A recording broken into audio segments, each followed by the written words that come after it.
Dollar. Dirty money, no soul. Had to go and get it, ain't no time to kick it. Got a stack of flip for my foes. Dollar. Please tell me you can hear me. Don't turn your back and don't neglect me. Just let me know if you need me. Dollar. Let me watch out for my partners. Keep my money long, get my team strong. Let me run away from my problems. Yep, what's good, original crew, man? We're back. Hey, man, we're back with another Riding Mango this week. Oh, get over here, boy. Get out that frame. Back on the channel, man. Today's video, Korean no-face billionaire mysteriously linked to pile of 32 dead people in attic. That's a lot of dead people, bro. 32 dead bodies. That don't make no sense, man. Hey, make sure y'all check out the links in the description box. Down below. You already know where to go. If you want to first support, all you got to do is check out down below. Also, if you enjoyed today's video, like it with a thumbs up. Hey, let's get into this. Let's check this out. Let's see what's about. You ready? Mm-hmm. All right, let's go. Bada bing, bada bing. June of 2014, something very, very strange happened in South Korea. A man without a home was found dead in an apricot orchard. He's wearing an Italian-made jacket, like a suit jacket, a very nice jacket. He was found outside this orchard of apricots with this book next to him, an empty bottle of shark liver oil, which is commonly used as a health supplement in South Korea. Well, not commonly, just sometimes. Oh, it's like the fish oil pills? Yeah, but it's like shark liver. It's not recommended. Most people don't use it, but it's kind of in like a niche health sphere. People use it, along with several empty bottles of alcohol nearby him, just dead in this apricot field. The fact that his body was so badly decomposed and the way that he was found, there were rumors that he was so decomposed that his head was separated from the rest of the body. Now, the police said that they were pretty certain that they were dealing with a man that was without a home. But once they ran some tests, they realized they could not have been more wrong. The dead body in the orchard belonged to a billionaire. But not just any billionaire, the nation's most wanted man. There was currently a $50,000 reward for anyone who knew even just information about this billionaire's whereabouts. And this apricot field was just 1.5 miles away from his holiday home. So it makes sense. It's the billionaire, right? But the authorities said, no. We searched inside his holiday home. We found 2 suitcases filled with cash that totaled to about $1 million USD. Both were hidden behind a fake wall that led into a panic room. He must have hidden here while we were searching the place a week prior, and that makes sense, but it doesn't make any sense why he was dead. Did he take his life? Was he killed? Was there foul play? His death was so mysterious, it led conspiracy theorists to believe that he was still alive. Maybe he faked his death. Maybe this was a decoy body in place of the billionaire, and that billionaire is out on the run. I mean, if money can buy freedom, he's got all the money in the world. And as mysterious as his death is, his life was even more mysterious, if you can believe it. This billionaire was known as the billionaire without a face in South Korea. He was incredibly elusive, reclusive, incredibly private, but he held art exhibits all around the world at places like the Louvre. He had a gala thrown in his honor at the Palace of Versailles. He had his art displayed at the Grand Central Terminal in New York City. He was connected to some of the biggest politicians, government officials, business owners, and at one point, he owned the domain www.god.com.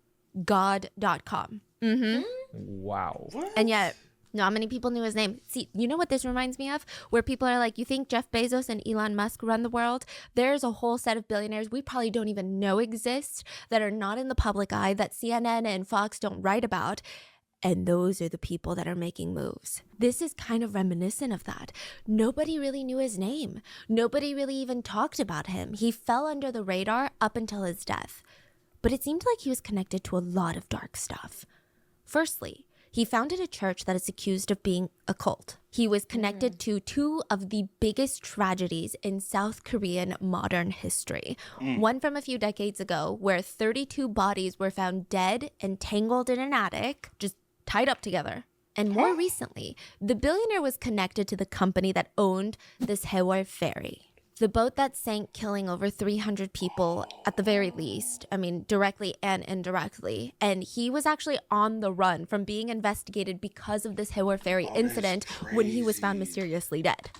Okay. Yeah, so today we're going to be talking about the first tragedy, the 32 bodies in the attic. But on Wednesday's episode, this upcoming main episode, we're going to do a deep dive onto this Haewol Ferry tragedy. And with these 2 episodes, you're going to see how one billionaire was suspiciously, mysteriously linked to both cases of mass death. I mean, it feels straight out of one of those crazy conspiracy horror movies or no sleep stories, but it really happened.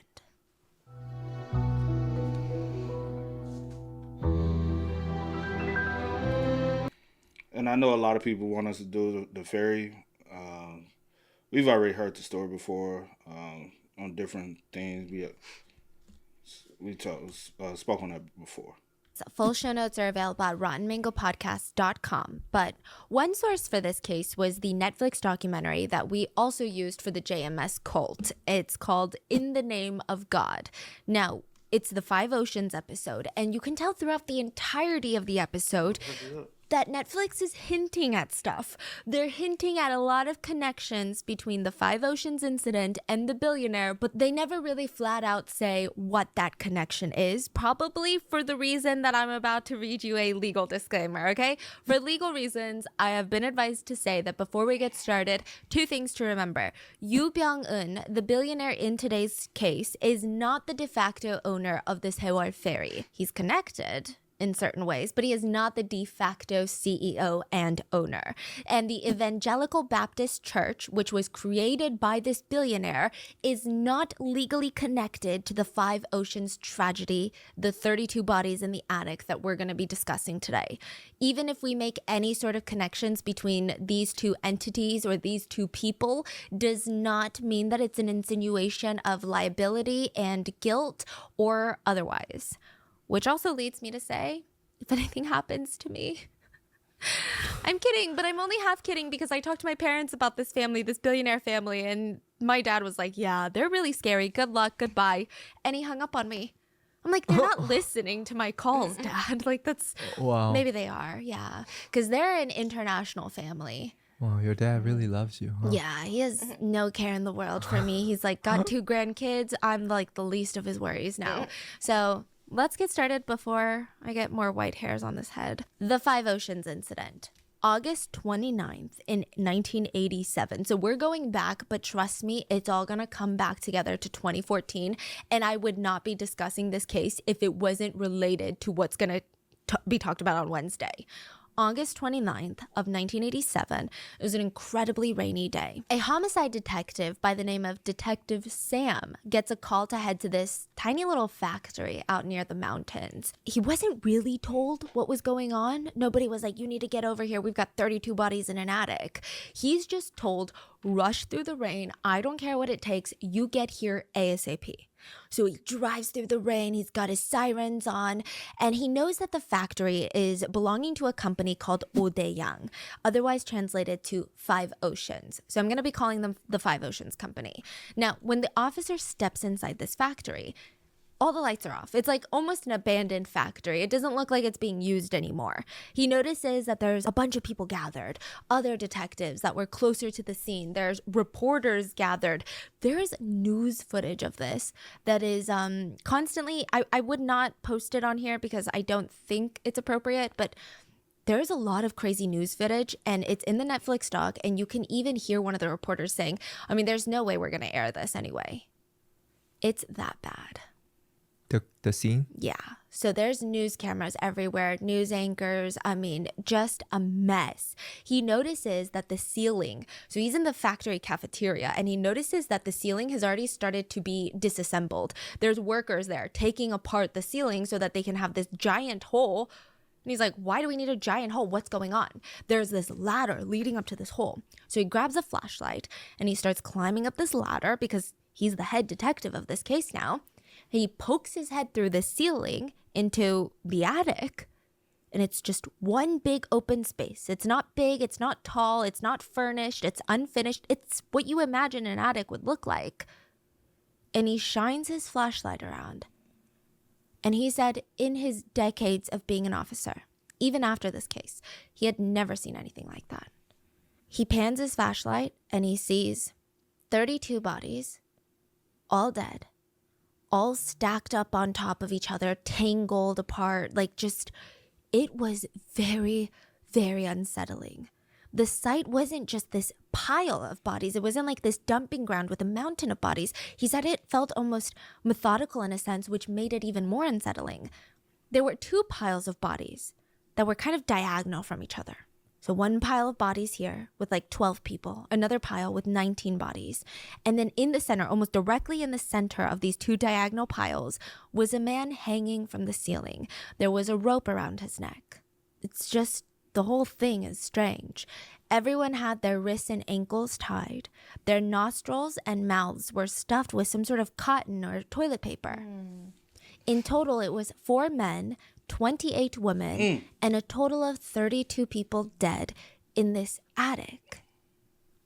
I mean, this is the biggest mystery that South Korea had seen in, geez, I don't know how long. Like, how do 32 people die in one place at the same time? There was no natural disaster. It wasn't some sort of disease, no fire, no earthquake. It just doesn't even make sense. The detective said the one thing that kept getting to him throughout the entire investigation is, how do 32 people lay there next to each other, hear their neighbor dying, they themselves are dying, nobody tries to stop it? All 32 people just let it happen is kind of how the scene was set up. He doesn't understand. So more puzzling is the man in the center of the attic was hanging from his neck, but the mysterious part was he was on his knees. The attic ceiling is not that tall, so you could presume that he died by hanging himself, but he was on his knees, so he could have just stood up. So he chose not to stand up. Which is pretty rare, right? Yes. So he's saying even though, let's say you make the decision to, you're like, I don't want to be here anymore. But even in the last moments, typically people might freak out and their self-preservation kicks in, their survival mode kicks in. And he was on his knees. He could have just stood up. He's saying that's very, very uncommon. So the main question that investigators had was, I mean, of course, what everyone was thinking, is this a mass? Is this some sort of murder event that happened?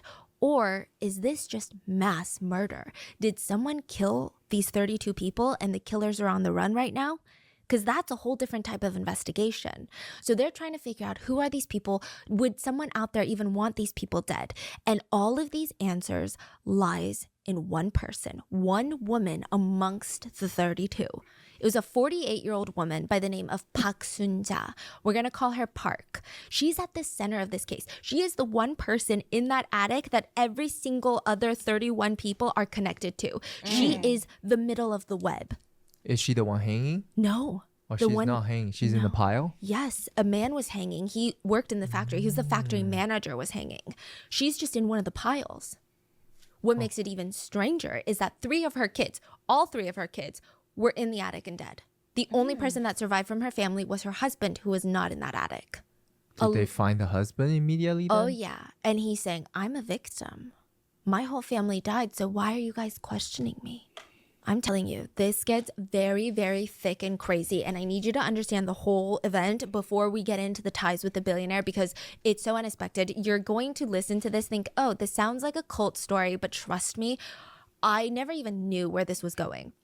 So she's found dead in the attic along with her 3 kids. The police immediately start investigating her because she is the special link amongst all of them. So let's dig into Park Sun-ja and a little note left behind. Now, these are the only clues that the police have initially, is Park Sun-ja, the woman in the center, and a little torn note. So there were torn pieces of paper all over the attic, just as if someone ripped it apart and threw it around. So they picked up each one, they went back to the station, they start piecing it together, and it's a note. There's writing on the front and the back, and the most important part reads, keep your mouth shut. She's already unconscious. 5 people died in only 4 hours. Just stay quiet. I planned this out. Endure it with his guidance. I think everyone will die today. What kind of note is that? I mean, so strange. There's actually another note that's found, but we're going to discuss that later. So who is Park and what is this whole event? Park is a CEO of a massive company in the local area of Daejeon. Now, when this whole case starts unfolding, it actually started with an investigation from the police, an investigation of fraud.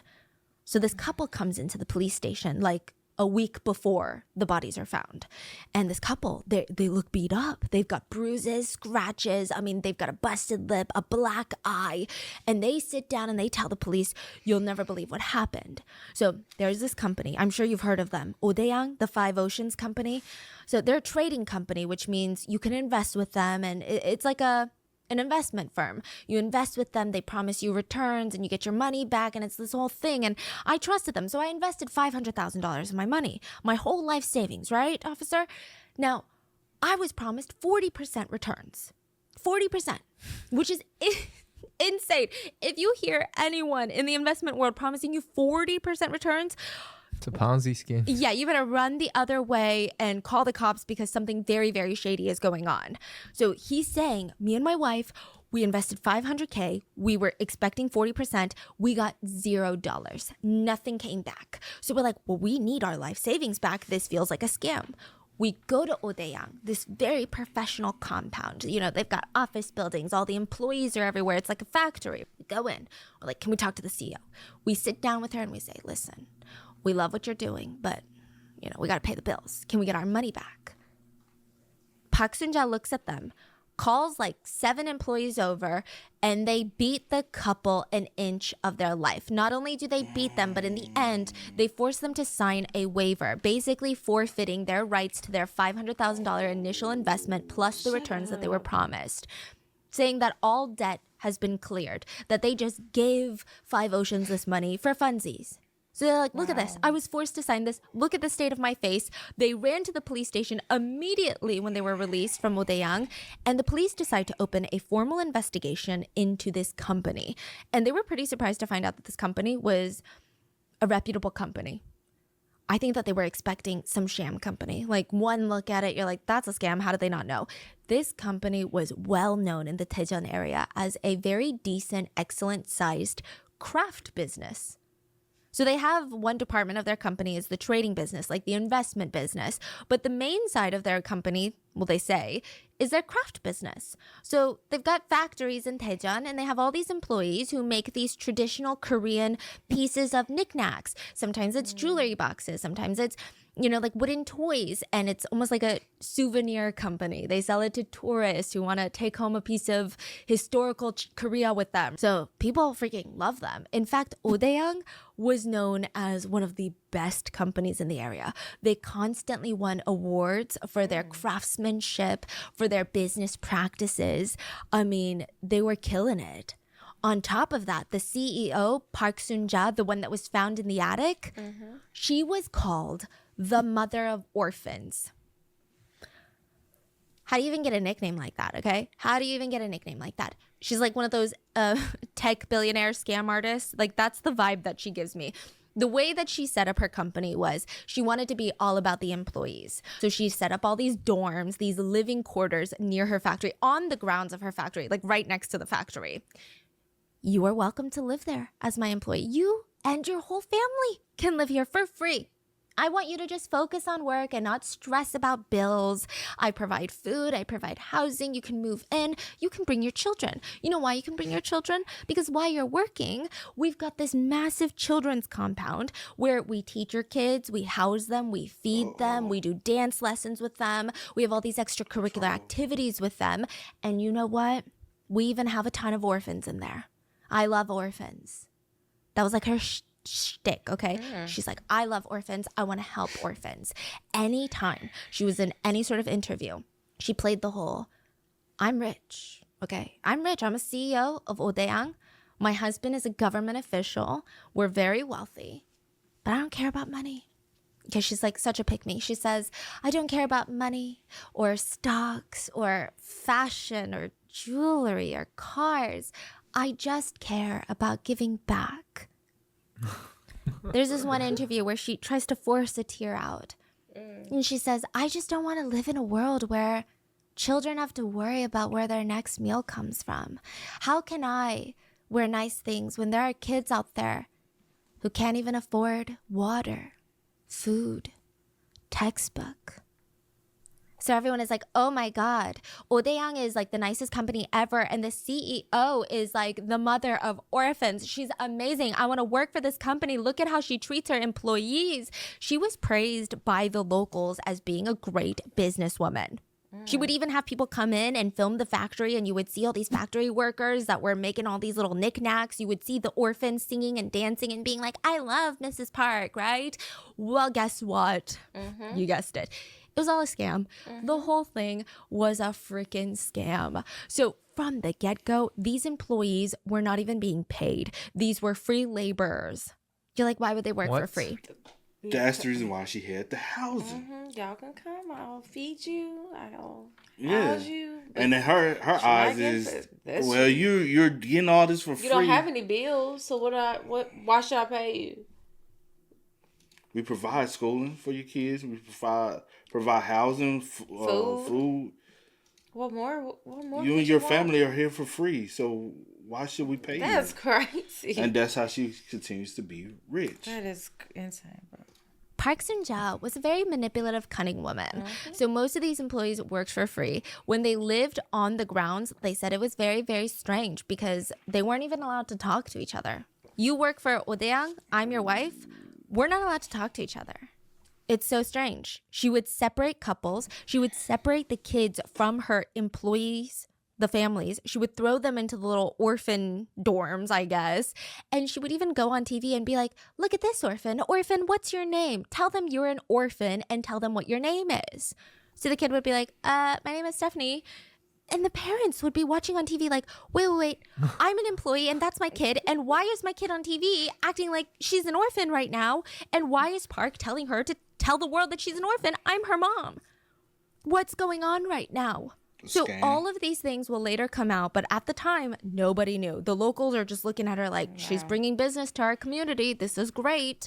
And when she opened up her trading business, her investment firm, everyone was all about it. Like the locals were all about it. Her employees almost became salespeople. Her employees stopped working in the factory, which, side note, they never worked in the factory because just like how her little orphanage was a scam, her factory was a scam. They were drop shippers before there was drop shipping. All of those Korean knickknacks they said were handmade by these employees were purchased from wholesalers and sold at double the amounts, claiming to be handmade. They were not. So instead of a factory, it was just a warehouse. A storage unit. A storage unit. Yeah. And then all those people now looking back at the videos, like the promo videos of all the factory workers making the thing, they're like, you know what? That's true. They're always in the finishing steps where they're just like wiping it off. They're like, oh, we're doing QC, quality control. You know, that's what we're doing right now. That's the step. It's just interesting. But people didn't know that. Locals didn't know it at the time. They heard that Odaeang was open for investment, and all these locals are like, I don't know anything about the investment world. I couldn't buy a stock. I just don't know anything. Like, don't know that world. And now this woman who is praised as being the mother of orphans is saying that not only will she take your money and give you a fat return, a 40% return, but she's saying that all this money is being invested into businesses that give a lot of their profits to orphans and to giving back to the world. It's almost like 3 birds, 1 stone. I mean, you cannot come up with a better investment situation than that. You're helping the world and you're making 40% on your money? Are you kidding me? People start throwing their money at Odaeang, and everything was done very professionally. Odaeang would even give them these slips, these very official looking slips that said, thank you for your money. You are now a creditor to Odaeang. We owe you your initial investment plus interest. So they're like, that's gotta be serious. Odaeang at one point had close to $80 million that they brought in investments in this little small area of Daejeon. This is not even like Seoul. Wow. Like, That's a lot. And this was back in the day. yeah, and this is, you know, when you're talking about areas That like is true, that, depending on you're not time. talking about Seoul elites that are just throwing whatever cash they have laying around. You're talking about families' entire savings. Everyone trusted Park Sun-ja, and because her husband was a government worker, her name had a lot of weight to it. But it's like a bank run happened, okay? 1987, around August, the couple goes and asks for their money back. She beats them up. Turns out they're not the only couple that asked for their money back. A whole bunch of people started seeing that they were not getting any returns from Odeyang and they wanted to pull out their initial investments. And the walls are coming down on Park. Even the police knew it. The police were like, this is not even a regular, simple fraud case. We're probably going to give this to the feds. Like, we're going to bring in some higher level people for this because it's that bad. So a week before she ends up in the attic, they bring her into the police station to question her. They're like, we just want to ask you questions about your shop and what's going on, you know? And she sits there and they say the police said it's very fascinating. She's called the mother of orphans, and I'm not saying that you can judge a book by its cover, but she just didn't look like the mother of orphans. You know, I don't know what you expect when you see the mother of orphans, but she was very, in Korean we call it like 세게 보여, like 얄밉게 보여. It's very sharp features, very thin, and kind of looks lanky. She's not necessarily tall, but she looks very thin and bony and has such sharp features, and her eyes are so sharp. And they like just pierce through your soul. That's the feeling. And it just didn't feel warm or compassionate. It didn't feel like someone that was like, oh, I'm so sorry, officer. There must be a misunderstanding. Like, what's going on? So the whole time she's sitting there looking at them as if she knows something that they don't know. And the police keep grilling her, and dramatically, out of nowhere, she just faints. The lady just faints. The authorities think that the whole thing was staged, that she was faking it, but for legal reasons, they can't be like, hey, lady, stop faking it. For legal reasons, they got to take her to the hospital. So they take her to the ER, and I don't know, maybe because she's like a 50-year-old woman and she's skinny and frail and looks like an ajumma, they're like, we don't need police guards. We don't need to do that. Well, they did, because she walked right out of the ER and vanished with 80 of her closest associates from the company. They vanished without a single trace. You know what they also vanished with? $18 million of corporate funds. Authorities go to the factory and the dorms of Odeyang, like the main compound, and they start asking around. Everyone that's left over is like, I don't know what you're talking about. They're shrugging their shoulders like, I don't know where she went. I don't know. You don't ask me. Felt like they knew. Yeah. So, But they gotta know something. exactly. Or like, which direction did they go at Yeah, least, there's right? 80 people. Exactly. That's That's not not, even- that's not like one person slips out. Like, oh, I Yeah. was so distracted. 80 people. So they get word that Park was found hiding in the attic of one of her more obscure factories near the mountains. The police rush there, and outside they spot a van that also is belonging to Odeyang. So maybe, just maybe, she is in there. She was. But she and 31 others were found dead. And this is when all chaos breaks loose. Wait, that means what? 50 people got away? Yeah, so I think that I think she probably left with a certain number of people. I'm sure a big number of the other 50 were just people that were running. They're like, I don't want anything to do with this. I don't know what's going on. I gotta go. So Park could no longer protect her secrets anymore because she was dead. And slowly, all of her secrets start coming out. And that, one of her biggest secrets, is going to connect to the dead billionaire from 2014. Oh, yeah. Okay. So we've touched on the shady business practices of taking in the investor money and promising all these returns, and none of that works, right? But it's alleged that Park's company was just a fake company. It was a front for a religious organization. There were rumors floating around that Park and her employees were not a company. It was a messiah and her followers. This was a church that was parading around as a corporation. Why do people think that? A lot of victims came forward and said, I applied to work at this company and someone recommended that I work here. I thought it was a factory. I start working here and she's going around telling us that she cured her own cancer back in the day by prayer alone, and that she is the Messiah, the conqueror of the 5 oceans, and if we disobey her, we'll all go to hell. And I was like, whoa. I thought this was a 9-to-5 that I was signing up for. What the hell is going on? All the other employees were like deep in it. That's what some of the victims said. These employees were like, yes. And they later found out that some of these employees weren't even getting paid. They weren't even getting paid. They were just free laborers.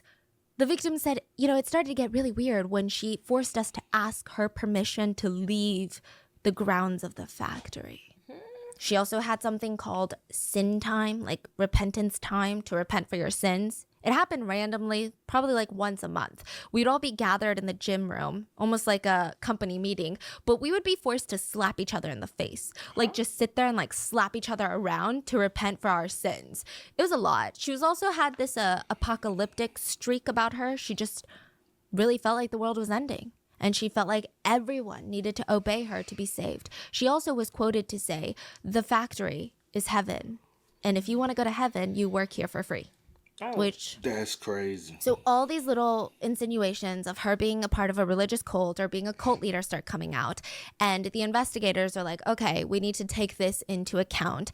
And this is when we see two very popular theories form of what happened in Odaeang, because to this day, I don't think there's anyone that can say with 100% certainty that they know what happened up there in the attic. That they know what happened to these 32 people. So the first route comes from prosecutors and the police and the formal Justice Department of South Korea. So the investigators had found 100 pieces of cotton and fabric that had been stuffed into the 32 people's mouths in the attic. And everyone assumed that the pieces of fabric would be laced with some sort of toxic chemical or something that wasn't compatible with life. And that is what killed everyone, right? That's what everyone's thinking. But no. They were all clean. There was no sign of any sort of toxic substance, which is very, very odd. I mean, these pieces of fabric were shoved very deeply, even into the nostrils of these 32 people. The autopsies of all 32 people showed that all of them had ligature strangulation marks.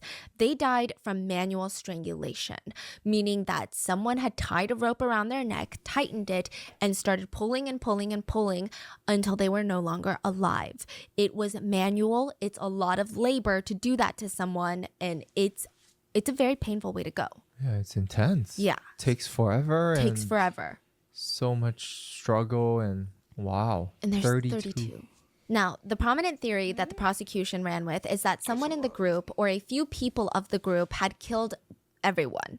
And these people were not resisting. They were open to it. They were almost waiting in line, waiting for their turn because they're thinking this is some sort of religious event, right? A ritual, a sacrifice of their own lives, if you will. So these few people went around tying the ropes around the others, killing them. And at the very end, probably, they presume, the factory manager was the last one to die. And that's why he hanged himself in the middle of the attic. Now, the theory is that Park Soon-ja had to die because she was $80 million in debt and the creditors were knocking on her door. She's probably going to go to prison.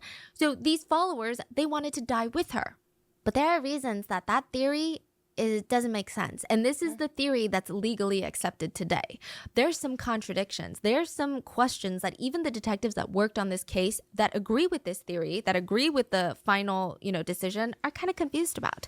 So first of all, Park Soon-ja was the first one to die when they looked at time of deaths. This is very unusual. Experts who study religious group killings say, no, absolutely not. Unless the leader dies from an accidental death or natural causes, like they have a terminal illness or old age, they are never the first one to go. Especially in an event like this, they will make sure that everybody else is dead before they themselves die. That doesn't make sense. Another odd detail was that there were 28 women and 4 men.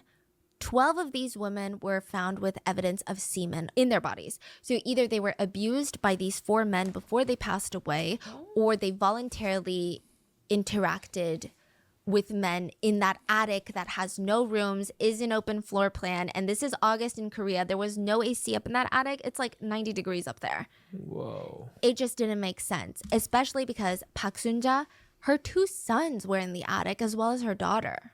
And she was found with semen in her body. So it just, would this mother really voluntarily have these activities in front of her own children? Or was this forced upon her? It's very confusing, right? Yeah, that's suspicious. Yeah, in addition to all of that, she had hemorrhaging in her skull, indicating that she was either hit on the head with a blunt force object like a hammer, or her head had been smashed into the wall, which is all very, very strange. She also has a lot of markings, like defensive wounds. So she fought until her very last minute. And if she was the first one to go, her followers are just watching her resist all of this with as much energy as she could muster. And they're like, you know what? Keep doing it and we'll go next. Experts that study a lot of religious groups say that just doesn't make sense. But the prosecutors, they're honing in on this. They're like, that's what it was, okay? Religion sometimes doesn't make sense. Well, I don't even want to categorize this as religion, but you get it. These cults don't really make sense, so what can you do? And the reason that the whole scene is so bizarre is because there's probably some sort of ritual or something that's symbolic to this cult that we from the outside cannot understand. Now, about a year later after this, What if the missing 50 took all them? The reason why she went first because she was that. case was essentially closed. There was a special committee that was appointed to this case to investigate corruption. And the chairman to that committee was Chairman Kim. And he does not believe that initial theory. He's like, absolutely not. He believes the government just wanted to get this over with as quickly as possible. The government didn't want to overcomplicate things, so they chalked it up to something that the public could at least wrap their heads around, which is a religious cult.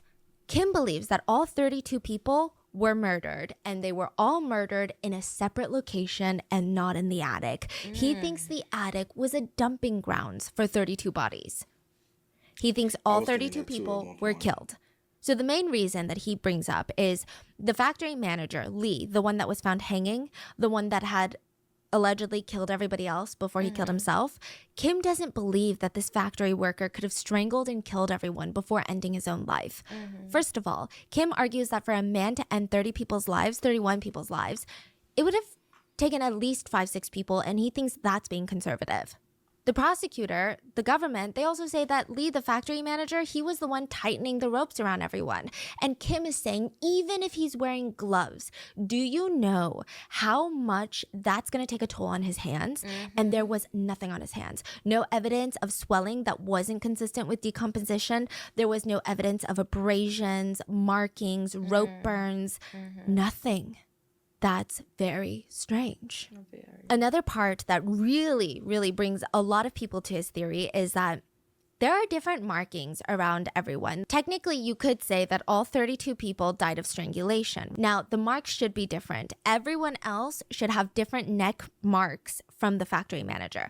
Everyone else was strangled by a rope that was tightened around their neck. So that means it would be a full circular ring around their neck. Meanwhile, Lee, the factory manager, was found hanging. That's a very different ligature mark. So they're saying that mark, because you're using the gravity of your body and the weight of your corpse, you have this soft spot in your neck that has a little bit of give. So the rope is naturally going to go up into that soft spot, and it's going to leave almost this triangular shaped rope in the back. So your ligature mark is not going to go all the way around your neck. There's going to be a little bit of gap between your neck and the rope at the top because gravity is pulling your body down. Yeah, it shouldn't touch in the back. Yeah. Yes. He had a full ligature mark. A full circle. A full circle. Okay, then somebody else did it. Yeah. Now, you could argue that maybe someone was choking him or he tried to choke himself in that manner and then it didn't work. So then he hanged himself. But it's just very, very strange. There's too many what ifs or like, oh, here's a weird thing that could have happened. So Kim, the chairman, theorizes that people killed all 32 people, wanted all 32 of them dead for whatever reason, and then brought them up to this attic to stage some sort of mass religious tragedy. He also claims that's why their wrists and their ankles were bound the way that they were bound. Now, Kim argues that if you are tying someone up, okay, let's say you're trying to end someone's life, you're going to tie them up. And when you do, you're going to tie them up really tight. You're going to make sure that they can't wiggle around or get out of these little bounds. But the way that everyone was tied up was loosely with fabric, like blankets almost, and handkerchiefs. He said, you know what it reminds him of? When you, in Korea, we have like these boxes that you tie with like a scarf and you lift it up and you carry it like that. Carry it by the knot. So he's thinking that all these people were killed at a separate location. They had their ankles and their arms bound and people were lifting them up like that into the attic. I mean, to strangle 32 people, that's going to take a lot of manpower. Yeah, a lot. And moving all of them, like, that's like a huge team. Yeah, and that's why some people debunk his theory and argue for the prosecutor's theory. They're saying that, another thing is if Kim is arguing that all these bodies were brought into the attic, there's going to be snags and rips on their clothes because even if you're super careful, someone's shirt is going to get caught on like a wood plank. None of them had any sort of crazy tears or signs of wear on their clothes. Another thing that the prosecutors argue is that it took about 6 to 7 officers to bring each body down. Just one body.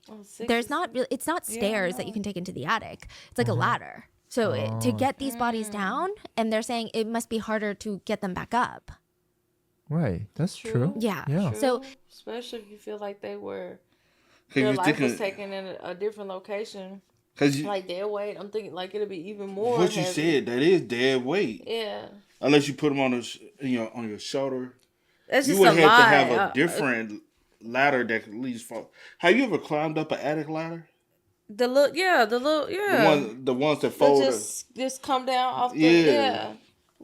The one we had in our Oh, but some of them they have, but them attic ladders are a little flimsy though. Yeah, that's why I'm like, I don't know how this attic was, but nothing honestly makes sense to me. To No, be real. yeah. But what it makes sense is all 50, the other 50 made them. But that's a lot of control though. But it's a lot of people in one attic. No, but that would have been, yeah, I don't know. That doesn't make sense either. And these are just other other people that's just trying to. I don't know. you know, I don't think that there is one right or wrong answer. That's why I believe that no one truly is going to know what's going on. Like, no one's going to know the truth of what happened in that attic. Yeah. It's just these are the two very popular theories right now. I will say the government is on the theory that it was a religious incident, but it's just very strange.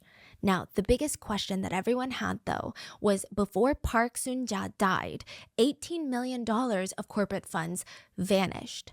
So where did it go? First of all, if corporate funds vanish like that, it doesn't seem like someone who's trying to die anytime soon, right? It sounds like someone who's trying to go on the run. Mm-hmm. But where did the $18 million go? Did it go to Park's husband? Where is this going? And where did any of the money go? I mean, was she investing the $80 million into different companies? Like, what's going on? So this is where a massive conspiracy theory comes in. And this is a conspiracy theory, and I need to legally state a conspiracy theory is a theory. Just because you believe something to be true does not make it true. Mm-hmm. It's just what we've seen people talk about on the internet, and I am just relaying that information to you. Mm-hmm. So there is a conspiracy theory that Park was a pawn. Park was not a religious leader. She wasn't even really the CEO of Five Oceans. She was being utilized by someone even more powerful because all of the money that she was getting in, it seemed to be going. And there's transfer funds. There's literally slips of transfers that have been approved. Like, the government has seen this and they're like, yeah, that actually happened between Five Oceans, the company, and a company called Samwoo Trading. Samwoo Trading is owned by Yoo Byung-eun, the billionaire. So she's sending money to him. Yes. And what is he doing? Exactly. And why would she send all that money to him? Why would she risk her life to send him money? Well, a lot of people think it's connected to his church that he started. So we're going to get into the billionaire story now. Yoo Byung-eun is the leader of, he was the leader of the Evangelical Baptist Church in South Korea.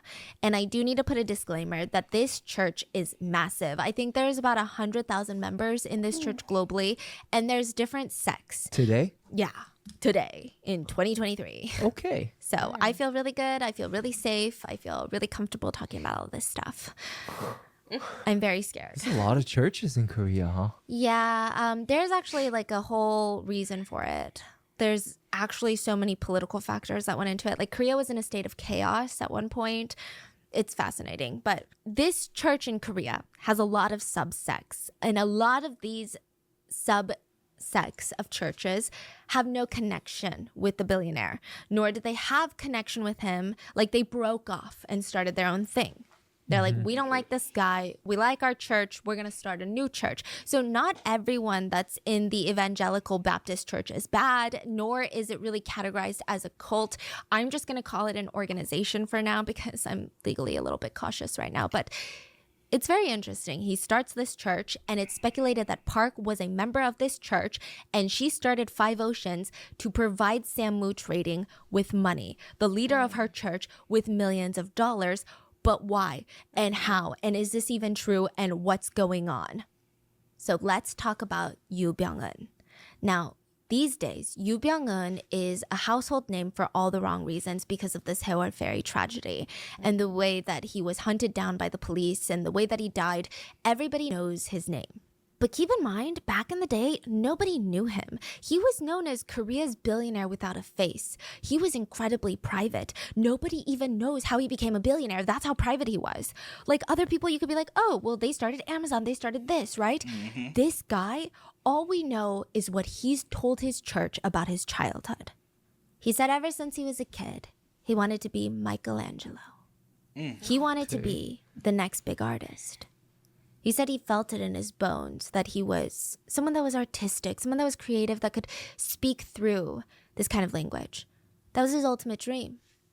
But how could he do that when he was born into this poor village family? He was a rather sickly child. Early on, he fought a rather tough battle of tuberculosis, and it seems like he never fully recovered. He went through school hoping, I'm just going to find a job to support my family. That's like how a lot of poor village kids his age were thinking.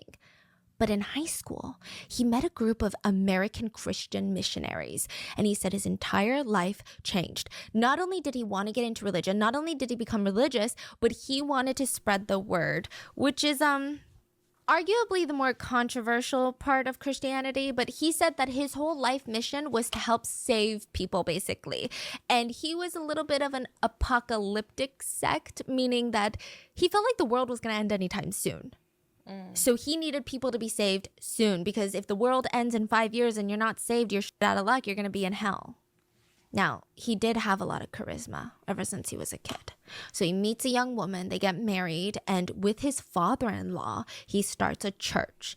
And everybody is poor. The whole Yu family, super broke, okay? They've got no money. They're in debt when they start this church, but they're so passionate about their religious teachings. They call the church the Evangelical Baptist Church, aka EBC, or the Salvation Sect. The church, again, like I said, later splits up, so not everyone in EBC is bad or associated with Pyongyang. The church is interesting. The Salvation Sect, his sect, is very interesting and unique. Their teachings are wild. So Pyongyang, the billionaire, told his followers that you earn the right to heaven no matter how bad your sins are. You could kill someone, you could rape a whole village, and you will get to heaven as long as you follow me and you are saved. You only need to be saved once in your lifetime. It's like a get out of jail free card. So most Christians do not believe that. They feel like you have to live your whole life trying to prevent sin and trying not to sin, because that's how you show like you were worthy, right? But he's saying, hey, you could have killed 10 people, but I save you today. You can go on to kill 50 people. There's no take backsies. Do you know what I mean? Like, I can't take back your salvation. Yeah, it was it's an interesting concept that most Christians absolutely despised. Many Christians that belong to more mainstream groups stated that Yoo Byung-eun and his followers were lawless criminals who weren't upholding their faith. The Presbyterian Church of Korea officially categorized Yoo Byung-eun's church as a violation of Christian belief, and they straight up called them heretics. One of the pastors said, he's a cult leader. He is defied as some sort of Moses or Messiah amongst his followers, and they give him money as he pleases. Yoo Byung-eun and his followers, they passionately refute this. They say, no. You hate us because you don't understand us. Because we don't practice the same way that you practice. That's the reason you hate us. One very fascinating thing about this group is how reclusive they are. I mean, the whole church is shrouded in secrecy, which is kind of unheard of. I feel like most religious organizations that don't feel all that religious, don't sue me, but they're kind of wild. Like even JMS, think of all the public events they held, all the videos that have been found online of, JMS out there giving his sermons in his crisp white tuxedos. But not this church. This church was so secretive. I mean, it's a major religious organization with tens, if not hundreds of thousands of followers, and yet nobody knows what's going on in there. They do have some weird things that they did, though. Well, I don't want to say weird, but remember how Yoo Byung-eun, the billionaire, was very sick as a child? Apparently, he taught his followers that germs were really bad. So he stated he hates how other Christians pray before meals and let their little white spicks of spit fall into their food. Yeah, so he had a thing about not praying before meals. Interesting take, I tell you. I've never heard that before. But Yu Byung-eun was not fazed by all these other Christians basically shunning him and his church. They deemed it a cult, but Byung-eun didn't care because within just 2 decades of starting his church, he was a billionaire. 2 decades. Where he collected billions of dollars? Let me tell you, okay? You're thinking billions of dollars in church donations? That's crazy. Not exactly. Byung-eun was a businessman before he was a religious leader. The Evangelical Baptist Church ran very differently from other organizations that we've talked about. Let me explain by telling you the story of Lim. Lim is a South Korean man who went to his mom's house and saw another box of these supplements that she had just recently become so obsessed with. She's like, these supplements are going to save my life and they're going to save yours. He didn't really understand why she was into squalene. It was like made from shark livers.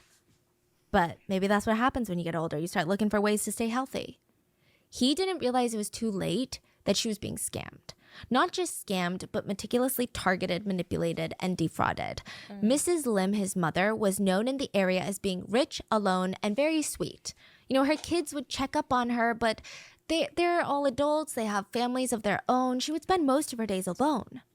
A group of strangers appeared at her door, asking her questions and helping her around in the kitchen, giving her massages, giving her tips on what to eat to feel more energetic. She loved the conversation. I mean, it was just nice to talk to someone. But the visits became more and more frequent, and they started telling her that if you ever plan to be saved, you know, because you don't have much time left, our religion is pretty easy. You know, other religions so complex. You have to go through this whole process where you have to repent for your sins, and you got to do all of this, and then you got to do all this good deeds. You don't have to do that. You don't have to read the Bible every day. You simply have to join our church, and you'll be saved. They told her it was founded by a billionaire named Yu Byung-eun and his father-in-law, and they were special. What do you mean they were special? It's hard to explain, but Mrs. Lim, we'll drop off some sermons, and you'll see. He's different. And, you know, when you're listening to the sermons and you feel this enormous wave of emotions come to you, you need to write that time down. So they were in the practice of writing down the exact time that they got saved. So Mrs. Lim listens to the tapes alone in her condo, and it hit her. She feels these emotions. She wants to cry, and she writes down the time, and she's like, I've been saved. This is what salvation feels like. But you know what else salvation feels like? Squalene shark liver pills. Yeah, the church sold it. They recommended it and sold it for salvation, and they sold it for $1,300 a box. Shut up. They also sold knickknacks for like $2,000 a jewelry box made out of the shittiest quality material. They sold everything. It's like an MLM inside of a church. Wow. This is not a regular organization that we're talking about. This is straight up QVC MLM meets a church. Mrs. Lim bought box after box after box after box, as well as a bunch of other things that the church insisted that she needed, and sold at insanely ridiculous prices. And she couldn't go to the market and be like, you know what? Your squalene is $1,300 and I can find squalene for $10. No, because that's not blessed. Okay, you need to buy this one. They were cluttering up her home. It's speculated that she spent hundreds of thousands of dollars on these items.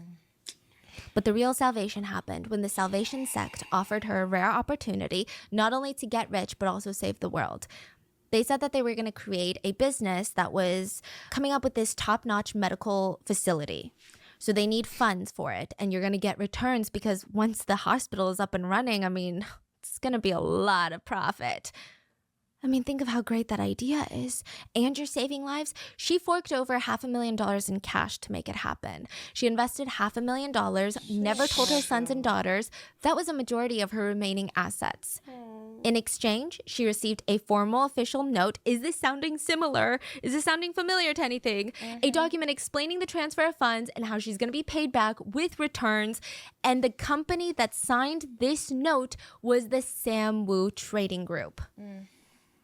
That trading group would file for bankruptcy and they would have $225 million in debt. They would leave Mrs. Lim with nothing. I think even worse than losing the money was she felt completely abandoned in life.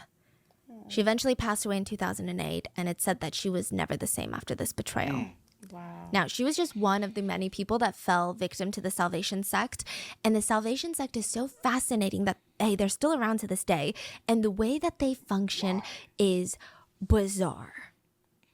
So this church is a church, their sermons, but they also ask all of the church members to invest in the companies that are basically run by the church. The executives of these companies are run by church members. Most of the employees are church members, allegedly. All of this is it's like a networking event.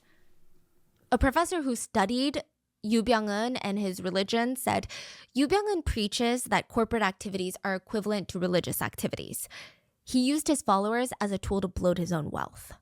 A pastor that made it out of the Salvation sect said, Yoo Byung-eun expanded his business through a system of believers and exploitation of labor. I mean, it's crazy. Imagine if Jeff Bezos started a religion and asked you to donate all your money into his companies because you follow him spiritually.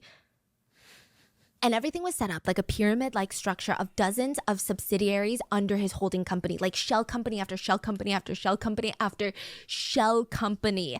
A lot of the times, Yoo Byung-eun's name wasn't even listed as a major shareholder or someone who had heavy interest in the success of these businesses. Most of the times, they would be listed under followers' names that he indirectly controlled, allegedly, or his own children's names, or other family members. But it's alleged that Yoo Byung-eun was the mastermind behind every single company in this web of companies. So the way that it would work is that a new company would come up, Company A, and church believers are now investing in Company A and being promised big fat returns. Mr. Yoo Byung-eun might not have any direct shares in Company A. He's not a shareholder of Company A, but the largest shareholder of Company A is Company B, and Company B is a subsidiary of Holdings Company C, which Yoo Byung-eun's two sons were controlling shareholders of. So that's why a lot of people say he's not the de facto owner of any of these businesses, but there is a connection, let's be real. So yeah, on paper, he might not even own Company A or have shares or be the CEO of Company A, but he's profiting off of Company A. Now, one of these companies that started very, very early on, before even, I believe, the Odaeang incident, was a ferry company. They made boats, and they originally started as just being entertainment ferry boats on the Han River. So during the Olympics in Seoul, they were just taking people around on these cute little ferry rides. And because Yoo Byung-eun, the billionaire, had so many connections in government, he was able to get all these permits and all these licenses until they became like a full-blown maritime community, a company where they had cargo ships, like all of that. All of that. Some former members of the church have come out to say that Yoo Byung-eun, maybe not directly, but a lot of them were asked to volunteer to help build these ferries with no knowledge of how to build ferries. It's alleged that in the beginning, this ferry company would use free labor from church members who had no idea how to build ferries just so they could cut down on costs. It's also speculated that most of the employees that worked at this ferry company were like 99% the church. So if anyone had any safety concerns, they would just get fired. And if you were part of the church, you probably wouldn't have any safety concerns. It's speculated because 3 of their ferries would end up colliding with the Mapo Bridge during a flood, killing 13 passengers and losing 1 passenger who is still considered missing. And this is before Sewol. So Samu Trading was investigated but formally cleared of liability. But it's just fascinating to think about considering what we're going to talk about in Wednesday's episode. Now, a former follower of this church said working hard at these companies that were run by the church was equivalent to salvation. They considered that Bible study. They considered that singing the gospel. That was considered an act of worship. We didn't have to pray anymore. We just had to do 3 hours at the factory. And these are not small, cute little home businesses. These are massive ones, like Chonejin Marine, the ones that owned Sewol Ferry. Pretty sizable company, okay?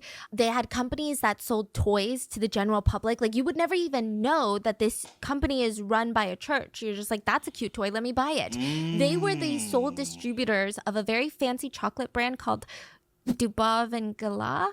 It's like a French chocolate brand. It's super old. It's said to have been a favorite of Marie Antoinette, but they are the sole distributor in America for that chocolate brand. Yeah. The family owned an entire village in France. They had a company that sold green tea, a company that sold enema kits to cleanse people's bodies via the butt, companies that sold organic milk, makeup, auto parts, special paint for nuclear plants that have to endure radiation. They had a real estate company, the maritime boat companies. I mean, they had their fingers dipped in everything. Craft companies, tourist toys companies. It was like a spider web of shell companies and subsidiaries. What they would do is they would just buy companies that were about to be bankrupt, put in a bunch of church members, allegedly, and ask people to invest in it. It said that they were involved with at least 70 companies on 3 different continents, some in their own names, others through other people's names. It was so complicated, so complicated. They even own one of the biggest organic lavender farms in Southern California. So this is not like a cute little business idea that a church makes. It made the Yu family one of the richest families in South Korea, but hardly anyone knew about them. They were not always in the papers like the Samsung chaebors, the Korean Air chaebors. They were the billionaires with no face. They flew under their radar, but their power, influence, and money is so terrifying to think about. So the families would get paid millions of dollars through this company, even if it wasn't just through the shares. And how do you do that, you ask? The companies would make up random, okay, I don't want to say this legally speaking, but in my opinion, they would make up random reasons that they had to pay the Yu billionaire family millions of dollars. So the ferry company, for example, allegedly paid Yu's eldest son $1.4 million for the right to use the name to one of the ferries. The other Yu family son apparently was paid for the rights to the name Sewol, the name of the ferry that sank and killed hundreds of people that we're talking about on Wednesday. I don't know for sure if the company paid to use that name, but apparently he owned the trademark for it. So they would make up these, I don't want to say false because I guess they're accurate, but these almost unbelievable from an ethical sense reasons why they had to pay the Yu family millions of dollars. They're like, the Yu family named one of our products, so we must pay them $2 million in royalties. And that would be considered a business expense on the final papers. It just seemed like the family had a million ways to make $1 million. And all of it seemed to fall into morally gray territory depending on who you ask. So early on in their church, Byung-eun acquired a failing business, Samwoo Trading, and then he starts adding all these new businesses. And one of the companies that was funneling massive amounts of money into Samwoo Trading was Five Oceans. So once that connection was made, Yu Byung-eun's assistant was arrested because all the funds that passed from Oh Dae-yang to Samwoo Trading all went through his assistant, and she was basically thrown under the bus. It came out that when Park was in debt, she was being investigated, she was on the run, and she asked Yu Byung-eun, the billionaire that she's connected to, for help, and allegedly he refused. There was another note found at the crime scene. A note that said, Samwoo is also suffering, indicating someone gave her the news that Samwoo Trading could not give her money because they too were suffering. Now, this is where it gets very tricky. You would think, okay, that's one and done. They're connected. He must be involved in something illegal, right? Yu Byung-eun was arrested in 1991 for the Five Oceans incident. But because the actual deaths of these 32 people were ruled a mass suicide, Byung-eun cannot be connected to it. And the prosecutors alleged that they couldn't find any link with him and the deaths. I'm not saying the Five Oceans company or the scams, just the deaths. Years after 32 people died, Yu Byung-eun this is a rare occasion, he was interviewed, and he said, I just feel really insulted that people link me to the accident. Do you know how I feel? I feel like I'm a woman living in a small village, and one day I suddenly got sexually assaulted. And it's really unfair, you know? But I can't talk about it because, you know, Korean culture, they'll just have more rumors and it gets out of control, and then I'll be the one at fault. That's how I feel. Oh, what is that analogy? I don't know. What It's you said. like, first of all, What? 32 people died. Okay, second of all, but you're not a woman that's been sexually assaulted. You're a rich man in a deeply patriarchal society. So shut up. Please. Like, what a bizarre thing to say. But Yoo Byung-eun is not connected to the Five Oceans incident legally. Even though he's not, there are a lot of open questions, though. Technically, the police have decided what they think happened, and they think that it was mass suicide. But I don't know, just these loose ends, I don't think anyone will really know what happened in that attic. Yoo Byung-eun was convicted on charges of defrauding his church members. Prosecutors stated that he uses church funds and property to expand his own business and wealth. They said that he committed habitual fraud under the mask of religion. He denied those charges, but he was found guilty and thrown in prison for 4 years. When he got out, similar to what happens to most people that have a lot of admiration for them, his followers only believed in him more. They believed that he was wrongly persecuted.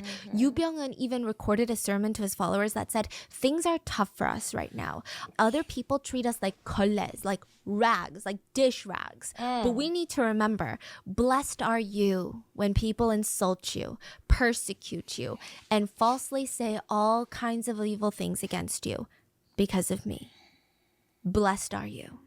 Rejoice and be glad." I will state again for the record, the prosecutor's office did confirm that no connection between Yoo Byung-eun and the Oh Dae-young incident with the 32 people in the attic. There was no connection. He's not legally held accountable. But there's more. After Samwoo Trading files for bankruptcy, the Yoo family business is still in business, and they're still continuing to operate at least like 30 different companies, allegedly. According to Chaebol.com, they still had 30 different subsidiaries and had 13 big holding companies in other areas like the US, Hong Kong, and France.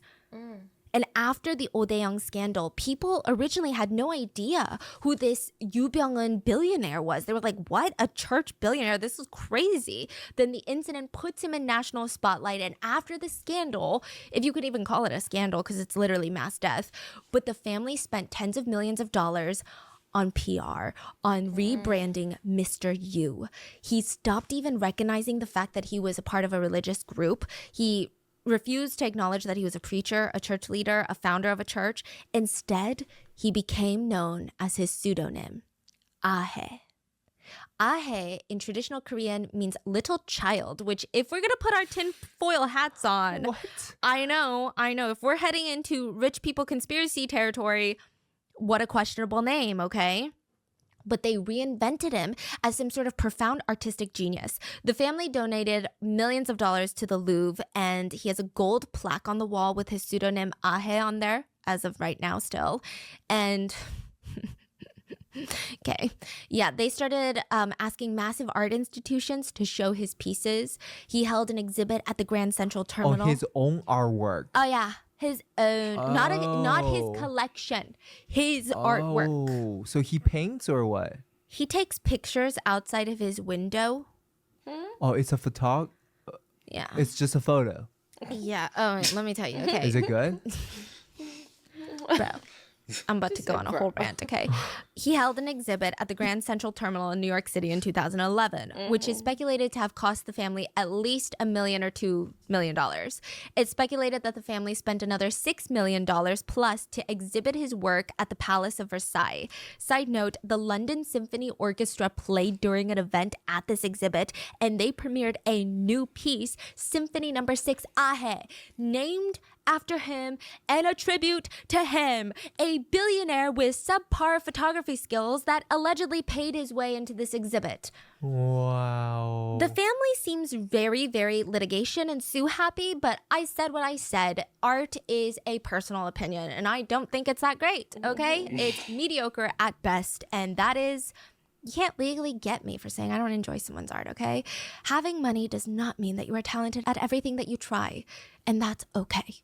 He took blurry landscape photos out of his multi-million-dollar estate window, and he called it art. So he said that he was inspired by his prison sentence staring out the window for 4 days, and he would see the changes in nature and the world.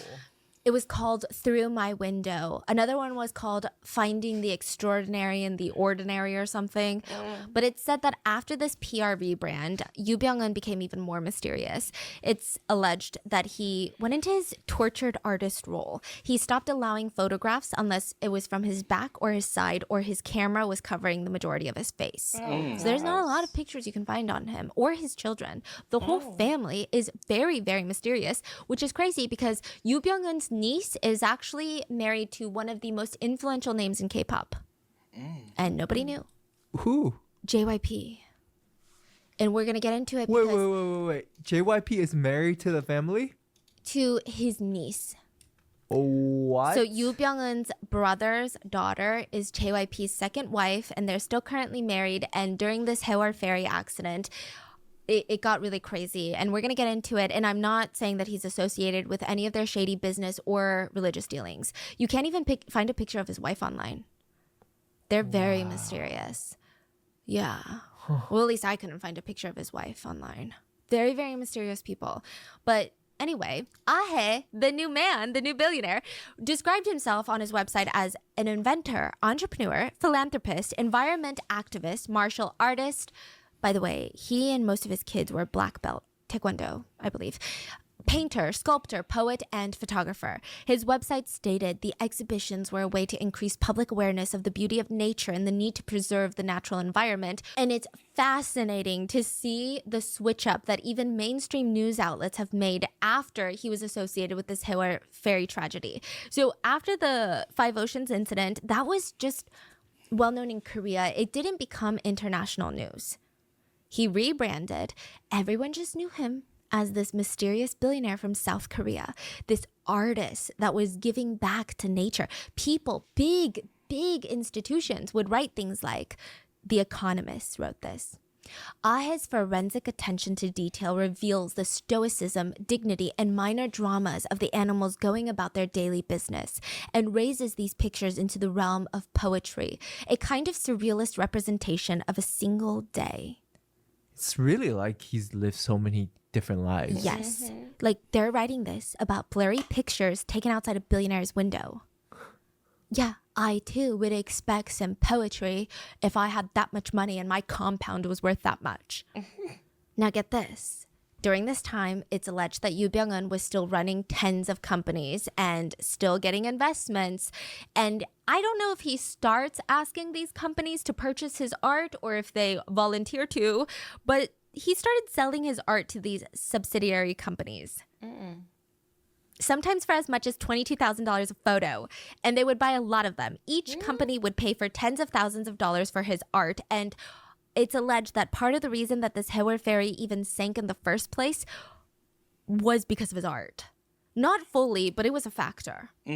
Yeah, so I totally get it. Sometimes you want to benefit all your friends' companies, and if this is a good investment, why not, right? But there's no such record of his art selling for as much or for anything in the real world. Like, it was never auctioned off at Christie's or Sotheby's for any price. So very little evidence that his art had actual market value. An art curator in New York City said, "My informed opinion as a museum curator for the last 15 years is that there is no market for these works at any price. You couldn't even give them away, honestly, for free." So it seemed like another one of those morally gray areas of like, what's going on here? I mean, I think you and I both know what's going on, but legally, I can't tell you what's going on.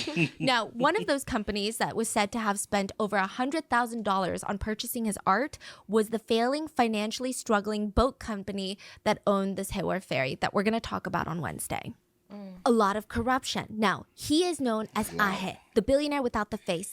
And then in 2014, this Haewol ferry sinks, killing 300 plus people. Financial records detailed that the parent company that owned this ferry, that was controlled by the Yoo family, well, at least his two sons, they were spending millions of dollars and giving it to the Yoo family and spending about $2 per employee to train them on what happens in the case of a major emergency. $2 in training. The entire boat capsized and nobody knew what to do. And there were so many reasons. The boat was not up to regulation. There were so many factors on why it sank and why it was as disastrous as it was. And the prosecutors, they wanted Yoo Byung-eun, the billionaire, to go down for the ferry. But the ever mysterious billionaire was nowhere to be found all of a sudden. And around 2014, when the ferry went down and people were looking for Yoo Byung-eun and his whole family, Oh Dae-young kept coming up too. Because people were like, wait a minute. Who is this guy? Who is this guy that we've never heard of that owns this company that's apparently part of a Chaebol family? And why does his name keep coming up about a mass incident that happened years ago, decades ago, where 32 people were found dead in an attic? And all these connections were being made. So the whole family is nowhere to be seen. They were summoned to report to the prosecution's office. They never came, okay? They were being questioned for embezzlement, tax evasion, amongst other things. It was really bad. This was actually the biggest manhunt to date in South Korea, hunting down Yoo Byung-eun and the Yoo family members. And it's actually become a sore spot. Over 10,000 officers were deployed. It was an internationally coordinated struggle to get everyone because a few of his kids were overseas. One of his kids is married to an American citizen, lives in the US. I think his daughter lives in Paris, so that's where she was apprehended. And it was just bad. They're just as elusive as their father. I guess they learned from the best. They're not like the rich kids on social media flaunting their wealth. Literally nobody even knew what they really looked like. So the kids get taken in, most of them, and Mr. Yu is still nowhere to be found until he's found dead. He was found dead a week after they searched his holiday home, and he was found dead in the apricot field outside of his holiday home a week later. So the police are like, what's going on? And the public is like, are you dumb? And the whole thing about this being a religion, while they were searching all of Mr. Yu's properties, he had a 115-acre compound where his church sat. They had freshwater farms for fish. They were really into organic farming. It's kind of giving, you know, one of those organizations. But there was a banner outside where these believers sat in front of the gate to block the 6,000 officers that were trying to storm the place. And the banner read, "We'll protect Yoo Byung-eun even if 100,000 church members are all arrested." You said there were 6,000? Officers. 6,000 officers? They came in with like ground digging technology because they thought that he would have an underground bunker, tunnels for escaping, like movie style. 6,000 officers were involved. I'm sure some of them were delegated to paperwork and not at the site, but 6,000 officers were involved in the search of his 115-acre church compound. Wow. And in total, wow, I think 10,000 officers were involved in the manhunt for Yoo Byung-eun. One church member even screamed, "I'm ready to be killed in protection for Yoo Byung-eun." So, I mean, they don't say that they're a cult, but like that's kind of crazy, okay? That's now, their the extent behavior. of Yu's influence, power, and money is truly terrifying. There was even a list going around while he was on the run called the Yoo Byung-eun list with a bunch of names that he had been rubbing shoulders with, and they were all people in powerful positions of politics, government, media positions. So, JYP. He is married to the niece of Yoo Byung-eun. So Yoo's brother's daughter is married to JYP. And just as mysterious as the rest of the family, truly, like most people that I found online didn't even know that JYP was married a second time. But again, the marriage doesn't mean that he's connected to anything shady. I don't want anyone to think that I'm saying that. But this was a topic of conversation that came up. JYP was in such hot water after the Sewol ferry tragedy and this manhunt for the Yoo family started. He had to put out a statement, well, a tweet rather, that said, "The fact that my wife is related to the owner of a problematic company is irrelevant. So is this a country that can just say whatever they want now? In relation to my faith, you would know if you listen to all my interviews that I've done and the music that I've put out. For the past couple of years, I've studied a lot of different religions, but I have no religion. I hope that no more baseless rumors start coming out." Due to this incident, JYP was investigated for fraudulent funds. There was speculation that he was also like a subsidiary that belonged to the church, and maybe there were church funds going in and out of this, and it was proven to be false. The company even said on record that not even a single penny will show illegal funds have flowed into JYP. They also said that they will be taking strict action against people circulating or creating rumors and lies. So even the prosecutor's office, I mean, there were a few of them on the Yoo Byung-eun list, the prosecutor's office. So the scope of his influence amongst the elites in Korea, I mean, is unknown. Now, he dies. They find a dead body. 1 mile away from his little holiday home in a apricot orchard, and the police are like, this is the body of a man without a home. So it's like a what, cover up? You think they don't care, or Either the general public is saying this level of incompetence doesn't exist. right? Yeah, So it so- sounds sketchy, right? It sounds very sketchy. They said also a lot of things because, why would there be a rotting corpse of a man without a home wearing an Italian-made jacket Yeah. with Yoo Byung-eun's book next to him with shark liver pills? Yeah, totally. Like just a random man without a home? And it's so close to his holiday home. Like, why would you even think that? Why would that even come to your mind? I have no words, right? They were forced to run DNA on the body and use brother, and they realized it was a familial match. Now, they released that it was a familial match. They also ran fingerprints, but this is where it gets crazy. South Koreans were like, but you just told us his body was so badly decomposed. There are rumors that his head was separated from his body, and that you thought, because he was so badly decomposed, that he was a man without a home. You didn't even think he was Yoo Byung-eun. How were his fingerprints still intact? Exactly. There was never really a response to that. But did they match the fingerprint? Yeah, they said it is Yoo Byung-eun. We matched Oh. DNA and fingerprints, but they're like, how did you match fingerprints? Oh yeah. So they were lying the first time. Yeah. No. We don't No. know if they went back and Yeah. matched fingerprints. Yeah. They're just like, we did. Yeah. We don't Oh, know. okay. Yeah. So you're like, okay, what? Like, we're just going off what they tell us to trust. I mean, it just seems like the dumbest thing ever. And I'm not trying to say I'm a conspiracy theorist and I think he's alive and this is a fake body, but it's just thought about that bizarre. earlier, too. Headlines That's what I'm read, the thinking about. incompetence of police and prosecutors is simply astounding. Astounding, I tell you. Oh, makes sense. And members of his church state to this day that this was a witch hunt set by the South Korean government because they did not want to take responsibility for the tragedy. And they state that Yoo Byung-eun has retired from all of his managerial positions in 1997, has focused solely on photography, and he doesn't even own shares in the ferry company. But either way, Yoo Byung-eun is said to be dead. Rumors, of course, Said start to be that he's not dead. There have been sightings of him, quote, sightings of him in China. And I don't know because I mean, do you really even know what this guy looks like? And like, who's saying they saw him? There's a bunch of sightings of everyone everywhere, but that's the speculation out there. Is he dead? Was he not dead? How involved is he in all of these tragedies? And how many lives did this guy live? And how many more things is he connected to that we just don't know about? And how many things are going on behind the scenes that the general public has no idea about? Because if it wasn't for the ferry accident, we wouldn't even really be talking about his connection with the Five Oceans incident, or we wouldn't even know all of these subsidiary shell company holdings, all of that. True. There's also another theory that he was murdered, but we're not going to get into that. So anyway, there's also another theory that he's in France and on his hilltop village that he purchased. So I don't know. The guy has money and power everywhere. So what do I know? I don't know anything, according to my lawyer and myself. And please.